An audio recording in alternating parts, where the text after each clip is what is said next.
All right, Jawan Jennings ready to go, it sounds like. Now, he went through a limited practice on Wednesday, the first day that the 49ers really sink their teeth into game planning to face the Seattle Seahawks. But Kyle Shanahan said that he fully expects that Jawan Jennings will be available to play in this game. So when you think about the 49ers wide receiver position, it's very obvious where the top heavy part of this equation is for them. It's Jawan Jennings, it's Ricky Pearsall. It's Ricky Pearsall, it's Jawan Jennings. And then after that, really open to debate and I think also a fluid situation. I asked Kyle Shanahan at his press conference on Wednesday, how much these final three practices, Wednesday, Thursday, Friday, will factor into how he organizes that wide receiver group to face the Seattle Seahawks. And he said that, yes, it would definitely have a lot of sway in how the 49ers use that wide receiver room in week one. So the receivers that figure to be active in uniform, ready to go on Sunday would be Pearsall and Jennings.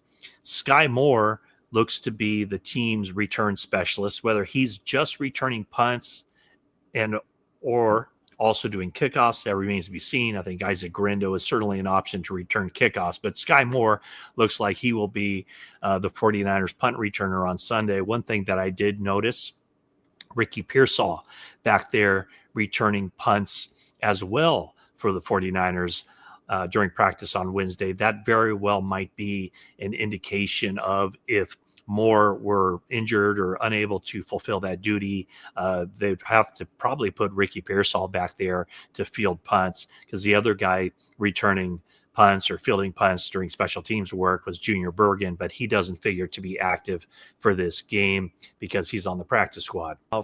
Some of the maneuvering the 49ers did at the wide receiver position.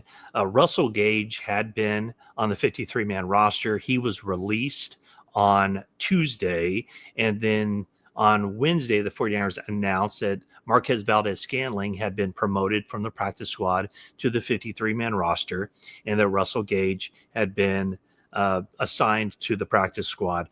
And I asked Kyle Shanahan about the reasons for that, and he said that it was kind of too complex to state maybe coherently, but he said it was for the long term and the short term that's the way they want to go. He said that it was his priority to have both players remain in the building, and that's the way it is on this day with both Marquez Valdez-Scantling on the 53, Russell Gage on the practice squad, which means now both of those players can be active for the game on Sunday. And by the way, I did ask Russell Gage if he understood what was going on and why that was done, and he really didn't know either. He hasn't been in that situation before in his NFL career. But what we do know is that two players from the practice squad can be elevated to the game and play in the game. That move would take place on Saturday. And right now, as I mentioned, Jennings, Pearsall, and Moore, the two most likely other guys to fill out that 5-person wide receiver room for the game would be Marquez Valdez-Scantling and Russell Gage. How those guys interact, how many snaps they are playing per game, that remains to be seen. Would not surprise me at all if the guy who'd been on the practice squad, Russell Gage, is the guy who ends up seeing the third most snaps of any wide receiver, assuming, of course, that Jawan Jennings is out there and ready to go. Watching Jennings in practice, he looked like he was running crisp routes. This is a guy who hadn't practiced in 5 weeks. Heading into Monday, but he's out there. Both he and Pearsall, like I said, very clearly the 49ers' top 2 receivers on this day.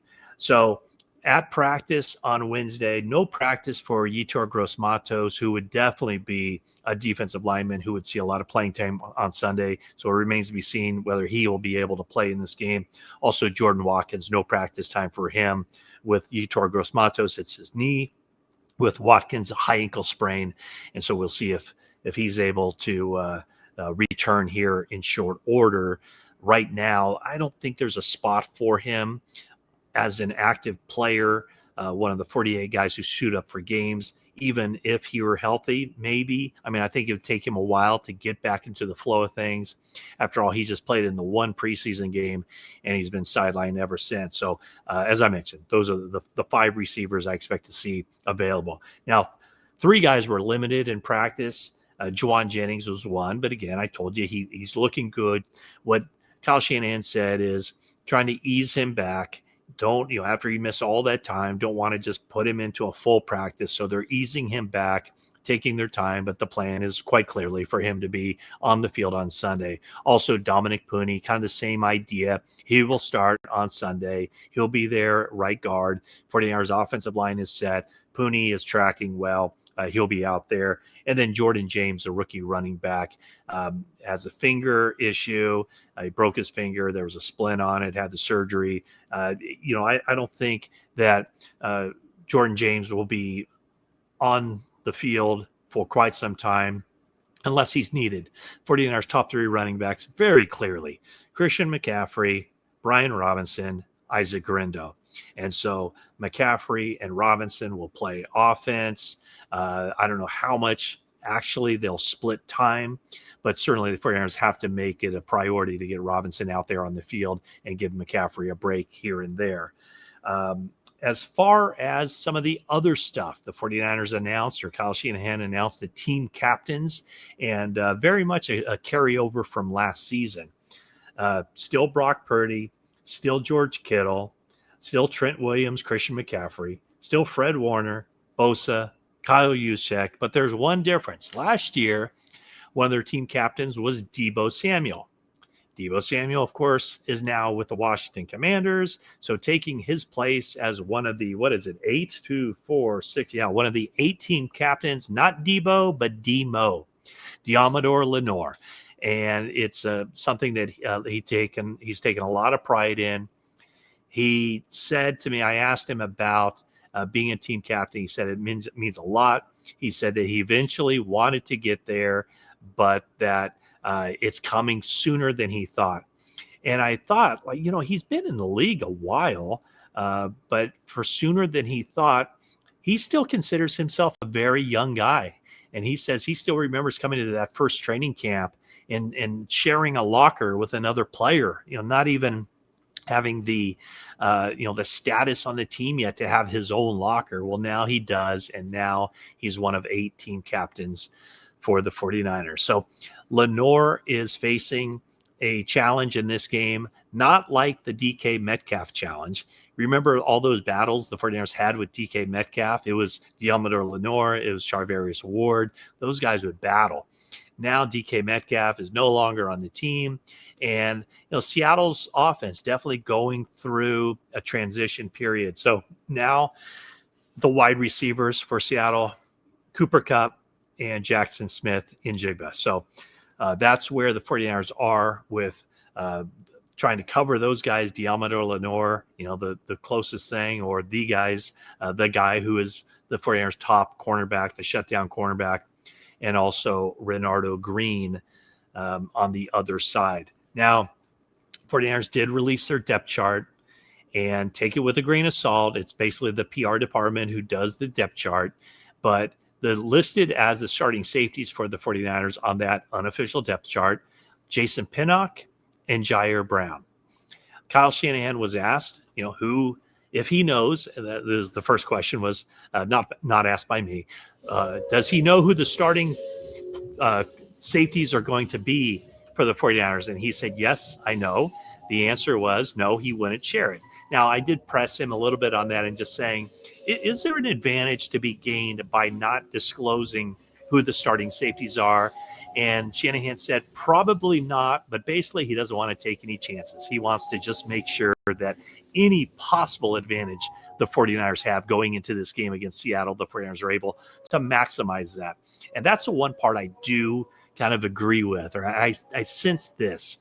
The NFC West is so balanced. When you look at even, the Las Vegas odds of, where these teams stack up, it's basically, 49ers at 11 wins, Rams at 10, the Seahawks at 9 and the Cardinals at 8. Maybe Seahawks and Cardinals are flip-flopped. But what basically it boils down to, these are 4 evenly matched teams, and anytime one team from the NFC West plays the other team or another team from the NFC West, it should be a close game.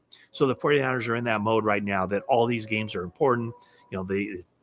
Kyle Shanahan often says a game in the division counts double. I don't know about that, but maybe it counts 1.5 times a normal game, just because of the tiebreakers within the division A and then also within the conference.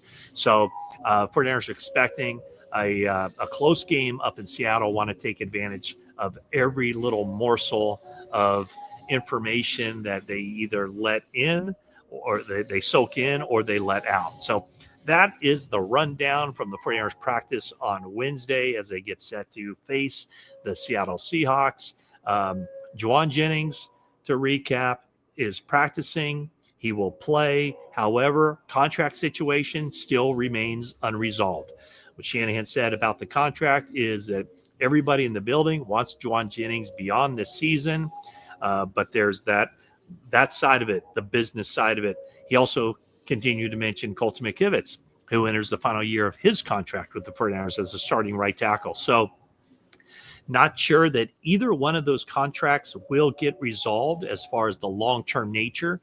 And if they don't, how Jauan Jennings plays this season, how Colton McKivitz plays this season will set themselves up for the contract next year, whether with the 49ers or with another team. But I can tell you this, that if Jauan Jennings has the kind of year that he expects to have, if Colton McKivitz has the kind of year he expects to have, it'll be really difficult for the 49ers to keep those players because they will be highly sought after on the free agent market. But that's a topic for another day, even though I just talked about it right now.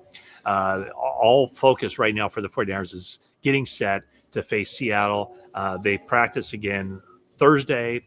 They'll practice Friday. Then they travel to Seattle. They get into Seattle a little bit later in the evening. I think they're in Seattle for basically less than 24 hours or right around 24 hours with the big kickoff Sunday, Seattle Seahawks and the 49ers.